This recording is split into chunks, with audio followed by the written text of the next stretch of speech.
उदमले. मी खूप गरीब कुटुंबातील आहे. माझी मुलगी अनुराधा बापू उदमले ही गरीब कुटुंबातील असून तिची शिक्षणाची इच्छा खूप आहे. परंतु एवढे गरीब असल्यामुळे एवढे पैसे मुलीवरती आम्ही खर्च करू शकत नाही. तरीसुद्धा आमच्या वार्डमधून ताई मीनाक्षी ताई आहे, विक्रांत वायचळ हे नगरसेवक आहेत. त्यांच्याकडे मी गेली कारण माझे मिस्टर 1 वर्ष झालं, आत्ता वर्ष झालं की ते ऑफ झाले. त्यांचं खूप मोठं स्वप्न होतं की माझ्या मुलीला गरीब असलो म्हणून खायचं, माझी मुलगी खूप शिकली पाहिजे ही त्यांची खूप इच्छा होती. म्हणून त्यांनी तिची डी.वाय. पाटील इथं तिची ॲडमिशन घेतलं. परिस्थिती नसतानाही त्यांनी 1,00,000 रुपये भरले. ते बोलले जे काही होईल ते होईल, मी पैसे भरून तिला शिकवीन. परंतु काळाच्या योगाने त्यांचं हार्ट अटॅकमुळे त्यांचं अचानक निधन झालं. निधन झाल्यामुळं एवढा मोठा परिवार सांभाळणं माझ्याच्यानं खूप अवघड झालं होतं. कारण परिस्थितीशी झुंज देताना आपले साहेब म्हणजेच माझे लाडके भाऊ एकनाथजी शिंदे हे बोलण्याप्रमाणेच ते खरंच प्रत्यक्षामध्ये तसेच करतात. त्यांचा मला असं वाटलं की त्यांचा कुठेतरी आपल्याला आता आधार भेटेल, म्हणून मी ताईंना येऊन भेटले आणि माझी परिस्थिती सांगितली. ताईंनी त्यांना सांगितलं तर ते खरंच लाडक्या भावाप्रमाणेच जशी मदत करतात तशीच ते मला बोलले, ताई तू काहीही काळजी करू नकोस, तुझ्या मुलीच्या शिक्षणाचा प्रश्न आहे ना, तो मी मदत करीन, मी तुला मी फी भरतो. 10,00,000 रुपयाची त्यांनी आम्हाला मदत केली आणि मुलीचं ज्या आयुष्याचं पुढचं जे पाऊल उचलण्यासाठी त्यांचा हा खूप मोठा आधार आहे माझ्यासाठी. तो खूप मोठा आहे माझ्यासाठी, माझ्या परिवारासाठी आणि माझ्या मुलीच्या भवितव्यासाठी. त्यांचा जो आधार मला भेटला आणि त्याच्यातून माझ्या मुलीचं जे शिक्षण होईल त्याच्या पाठीमागे त्यांचा खूप मला मोठा भाऊ म्हणण्यापेक्षा खरंच ते माझे भाऊच आहेत. त्यांनी खूप चांगल्या प्रकारे बहिणीचं म्हणजेच त्यांच्या भाचीच्या शिक्षणासाठी 10,00,000 रुपये मदत देऊन त्यांच्या आयुष्याची पूर्ण माझ्या मुलीच्या आयुष्याची पूर्ण त्यांनी हमी घेतल्यासारखं झालं आहे. तर माझी खूप खूप नम्र विनंती आहे की खरंच आपले साहेब जे आहेत ते बोलल्याप्रमाणे खरंच मदत करतात. आज मला त्यांचा खूप मोठा आधार आहे आणि माझ्या आज मुलाच्या आयुष्याचा पण प्रश्न सुटेल ही मी आशा बाळगते आणि माझे 2 शब्द मी संपवते. खरं तर 2 आठवड्यापूर्वी माझ्या प्रभागात एक इन्सिडेन्स घडला होता की घरावरचं स्लॅब पडून दुसऱ्या घरावरती तो पडलं आणि त्याच्यामध्ये 12 वर्षाचा जय जयस्वार म्हणून एक मुलगा होता, त्याचं जागीच निधन झालं. आणि ती जेव्हा गोष्ट साहेबांना कळली तर त्याचवेळी साहेबांनी आपण त्यांना मदत करायचं असं घोषित केलं होतं आणि आज खऱ्या अर्थाने 10,00,000ची मदत त्यांना आपण केलेली आहे. साहेबांचं म्हणणं एवढंच होतं की त्या मुलाचा जीव आपण परत आणू शकत नाही, पण ते कुटुंब फार गरीब आहे. कारण त्यांचे मिस्टर जे बहादूर जयस्वार आहेत ते टिपटॉपमध्ये मिठाईच्या शॉपमध्ये कामाला आहेत आणि घरची परिस्थिती खूप बेताची आहे. मला असं वाटतं आई आणि दुसरा मुलगा हे देखील त्या इन्सिडेंट्समध्ये इंजर्ड झाले होते आणि खऱ्या अर्थाने महापालिकेचे आयुक्त सौरव राव यांनी मदत केली आणि त्यांचा हॉस्पिटलचा खर्च उचलला. तर खरं तर त्यांचं पण मी मनापासून आभार मानेल की त्यांनी पण संवेदनाशील म्हणून त्यांचं व्यक्तिमत्व आहे हे सिद्ध केलं.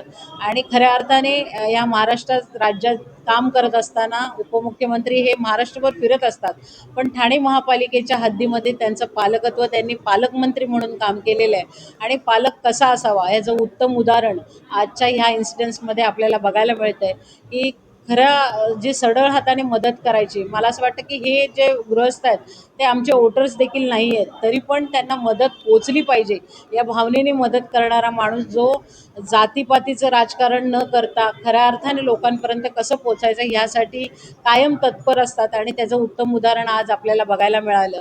दुसरा इन्सिडेन्स आपल्याकडे असा आहे की अनुराधा उदमले म्हणून जी मुलगी आहे जी BTech करते आणि DY पाटीलमध्ये तिचं ॲडमिशन झालेलं होतं आणि गेल्या 3 वर्ष ती त्या कॉलेजमध्ये आहे, पण त्यावेळी तिने 18,00,000ची तिची फीज होती आणि तिने 1,00,000 फी भरली होती आणि गेल्या वर्षभरामध्ये तिच्या वडिलांचं निधन झाल्यानंतर पुढची 17,00,000 फी पेंडिंग होती आणि त्याच्यामुळे त्यांच्याकडे खूप धर्मसंकट होतं की पुढचं शिक्षण कसं करायचं, कारण तिच्या वडिलांचं स्वप्न तिला पूर्ण करायचं होतं.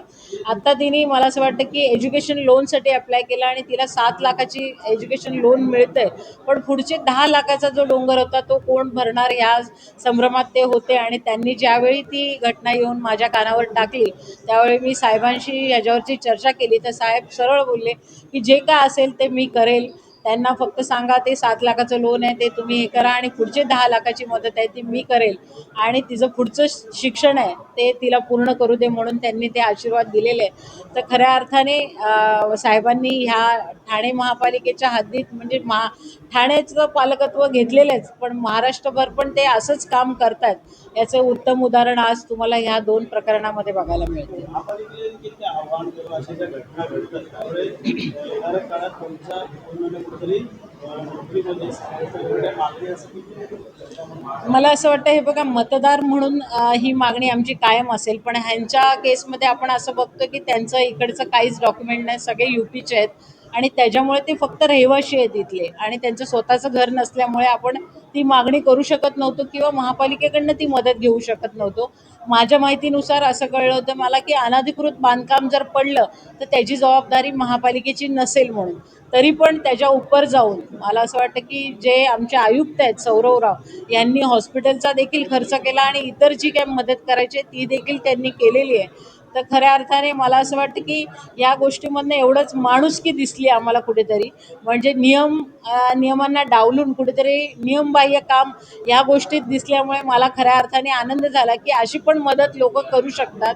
आणि खरं तर पालकमंत्री म्हणून साहेब कायम संवेदनाशील असतात आणि त्यांनी या 2 इन्सिडेंट्समध्ये स्वतःचं योगदान देऊन यांना एक सहारा दिला. मला असं वाटतं त्यांच्या मुलाचा जीव तर आम्ही परत आणू शकत नाही साहेबांच्या भावना होत्या पण त्यांना आर्थिक मदत करून कुठेतरी त्यांना पाठबळ देऊन भविष्यात त्यांना घर घ्यायचं असेल किंवा इतर काय करायचं असेल तर त्यासाठी आपण मदत करावी आणि मुलीच्या शिक्षणासाठी तिला वंचित राहू नये यासाठी ह्या सगळ्या गोष्टी साहेबांच्या हातून घडल्यात आणि मला असं वाटतं त्याचसाठी आपण त्यांना इथे बोलवलं. खरं तर त्यांच्या घरी जाऊन आम्हाला अपेक्षित होतं की त्यांना ती मदत द्यावी म्हणून पण त्यांनी ते तिथे राहत नाही आता ते पुढे कुठेतरी राहतात म्हणून आम्हाला पण ते प्रॉपर त्यांचं लोकेशन माहिती नव्हतं आणि आता पावसाचे दिवस आहेत तर त्याच्यामुळे आम्ही पण गेलो नाही तिथे आणि त्यांना या सूर्या कार्यालयामध्ये जे दिघे साहेबांची वास्तू आहे त्याच्यामध्ये बोलून कारण साहेब पण दिघे साहेब पण असंच समाजकार्य करत होते आणि त्याच कार्यालयातनं अशा प्रकारचं योगदान होणं ही